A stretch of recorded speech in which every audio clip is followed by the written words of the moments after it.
قل لو كان البحر مدادا لكلمات ربي لنفد البحر قبل أن تنفد كلمات ربي لنفد البحر قبل أن تنفد كلمات ربي ولو جئنا بمثله مددا. Dikatakan oleh Syekh Bakar, takaturu tawadhu'ika kullama izdadda ilman. Semakin banyak rasa tawadhu'mu, rendah hati, ketika semakin banyak ilmumu. Ya, ini semestinya akhlaknya para talibul ilmi, orang-orang yang belajar ilmu agama. Hendaknya dia tawadhu, tidak merasa paling pintar. Baru belajar ini merasa sudah bangga, ya, merasa yang paling pintar. Tidak boleh. Bukan begitu akhlaknya. Makanya harus dibarengi antara belajar ilmu dengan belajar akhlak. Kalau enggak belajar ilmu saja, enggak tahu tentang akhlaknya ulama, tidak akan indah ilmunya. Akan aneh. Ini orang berilmu katanya, tapi kok enggak ada akhlak? Aneh. Bukan tidak mungkin orang berilmu tapi tidak ada akhlak. Banyak kan? Karena dia nggak tahu akhlak, nggak belajar akhlak ulama. Ya, setiap orang bertambah ilmunya akan dia semakin tawadhu terhadap kebenaran dan di hadapan manusia.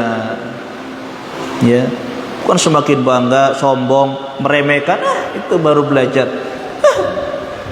Ini nggak boleh. Bukan sifatnya orang-orang yang berilmu. Ya, yang mengemban warisan para nabi. Hada fil haqiqah far'un min ats-tsani. Ini adalah bagian dari pembahasan yang kedua tadi. Tidak boleh takabur, tidak boleh sombong ketika semakin berilmu. Wa yanbaghi kullama izdadta ilman an tazdada tawadhu'an. Hendaknya semakin tawadhu, semakin rendah hati, ya. Jangan menganggap kalau orang berilmu nggak boleh kerja misalnya buruh misalnya, nggak masalah, ya. Dahulu para ulama mereka biasa. Imam Ahmad itu buruh panggul, ya, kuli, tapi beliau dimuliakan karena ilmunya. Nggak masalah, beliau kalau mau cari makan ke pasar dulu jadi kuli panggul, tapi kalau duduk di majelis beliau imam, selesai. Nggak ada yang mencela Imam Ahmad gara-gara dia kuli, ya kan? Imam Nu'man bin Bashir atau Imam Abu Hanifah, ya, Imam Nu'man, ya, atau Imam Abu Hanifah itu jualan di pasar juga, jualan kain, tapi nggak ada yang mencela, si tukang kain, nggak ada zaman itu. Kalau beliau duduk di pasar ya jadi penjual kain, tapi kalau duduk di majelis jadi imam, ya, jadi panutan, jadi alim, selesai. Ya, tawadhu, tidak masalah. Di antara diajarkan oleh para ulama, ya, agar orang melatih ketawadhuan, ya, kadang nggak masalah dia melakukan hal-hal yang kelihatan remeh di hadapan masyarakat. Ya, mungkin bisa jadi dia mengumpulkan kayu bakar, dia panggul sendiri, dia bawa sendiri, nggak tercela. Bagi orang berilmu tidak tercela sama sekali. Ya, bahkan begitulah akhlak para nabi. Ya, begitulah para akhlak para ulama. Mereka tidak meremehkan suatu pun. Ya, dan mereka tawadhu, tidak merasa kalau orang alim itu nggak boleh melakukan ini. Harusnya pekerjaannya yang enak saja, enggak. Ya, atau cuma bisa ngatur-ngatur doang, nggak mau terjun, nggak mau belepotan. Jangan demikian. Siap dia terjun. Ya, ketika dia berilmu, merasa berilmu, ketika harus terjun dengan masyarakat, ketika harus belepotan bareng dengan masyarakat, terjun, tidak masalah. Tunjukkan tawadhu di hadapan manusia. Jangan merasa tinggi, merasa besar, ya, merasa mulia di hadapan manusia. 6. Kemudian di antara ciri dari ilmu yang bermanfaat, al-harbu min hubbit tara'usi wa syuhrati wad dunya.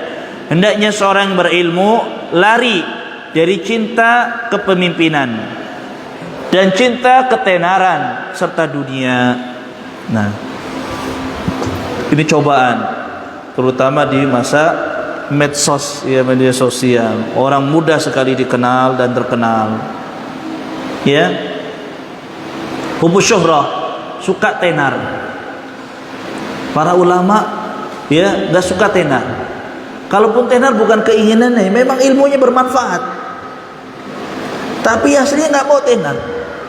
Sekali Syekh Albani itu diberikan penghargaan dari raja. Karena jasa beliau terhadap Islam, kemudian penelitian-penelitian beliau yang sangat bermanfaat, bahkan jasa beliau mendirikan fakultas hadis, ya, di Universitas Madinah pertama kali beliau mendirikan. Jasanya sangat besar terhadap umat ini, ya, terutama dalam masalah hadis, memilah mana hadis yang sahih dan yang dhaif, terutama dalam kitab-kitab yang belum dipilah hadis sahih dan dhaifnya, seperti dalam kitab-kitab Sunan Abu Dawud, Imam An-Nasai, Sunan At-Tirmidzi, Sunan Ibnu Majah. Ini masih ada hadis-hadis dhaif. Syekh Albani memilah. Kalau ya Sahih Bukhari dan Muslim semuanya sepakat. Seluruh umat dari generasi ke generasi sepakat. Dua kitab ini semuanya hadisnya sahih. Kalau yang Sunan, yang 4 tadi, kitab Sunan yang 4 itu ada yang lemah, ada yang dhaif, ada yang sahih, ada yang hasan. Maka ulama sebelumnya belum ada yang merincikan.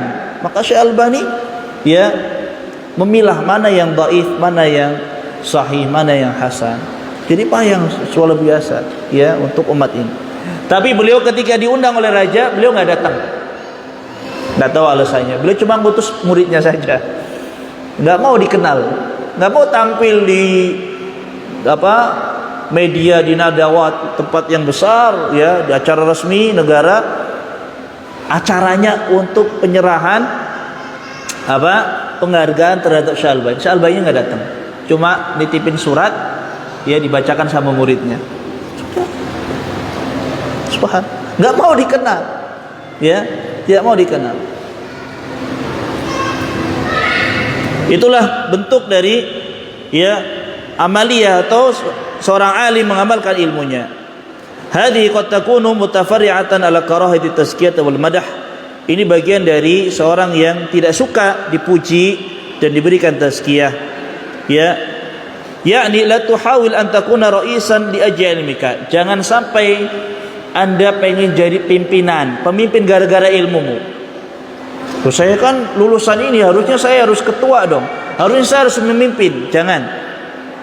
Wala tuhawil an taj'ala ilmaka matiyatan ila dunya, dan bukan ilmumu adalah sarana untuk Anda mendapatkan dunia, tujuan dunia.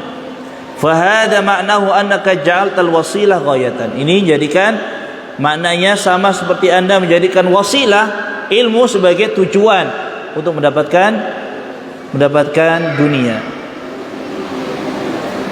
Ya. Namun apabila memang tidak ada orang yang cakap dalam suatu perihal kecuali dia, maka seorang boleh menawarkan dirinya. Maka boleh seorang menawarkan dirinya kalau memang tidak ada yang cakap lagi atau tidak ada ustadz lagi. Maka dia harus tampil, ya sudah, tidak masalah. Tapi asalnya tidak boleh ketika ada orang lain. Tidak boleh orang menawarkan diri, mengharapkan dirinya, mencalonkan dirinya dalam kepemimpinan dalam agama. Tidak boleh. Bahkan barang siapa yang meminta demikian, maka jangan dikasih. Tapi kalau tidak ada lagi, maka ya boleh, sebagaimana kisahnya Yusuf alaihissalam, ya, ij'alni ala khazainil ard inni hafizun hakim, ya, yang Yusuf menawarkan diri untuk jadi menteri keuangan. Sungguhnya saya ya orang yang amanah, orang yang menjaga, dan orang yang ahli dalam ya keuangan. Karena nggak ada yang ahli lain, maka Yusuf alaihissalam menawarkan diri untuk jadi ya menteri keuangannya. Boleh. Kemudian juga dalil yang lain, Ada ya seorang sahabat Utsman bin Abil As ketika ia menawarkan dirinya sebagai imam di kaumnya, dan tidak ada yang lebih pintar atau lebih paham, lebih hafal dari tentang Al-Quran dari Utsman bin Abil As ini, ya, di kaumnya. Maka Rasulullah SAW membolehkan dan menunjuknya, ya. Beliau mengatakan ij'alni imamahum, jadikan aku pemimpin dan imamnya mereka dalam salat. Maka Nabi menunjuknya anta imam, engkau imamnya mereka. Boleh ketika memang dia cakap, dia punya kemampuan di sana, tidak ada lagi. Kalau ada yang lain maka lebih baik didahulukan yang lain. Demikian.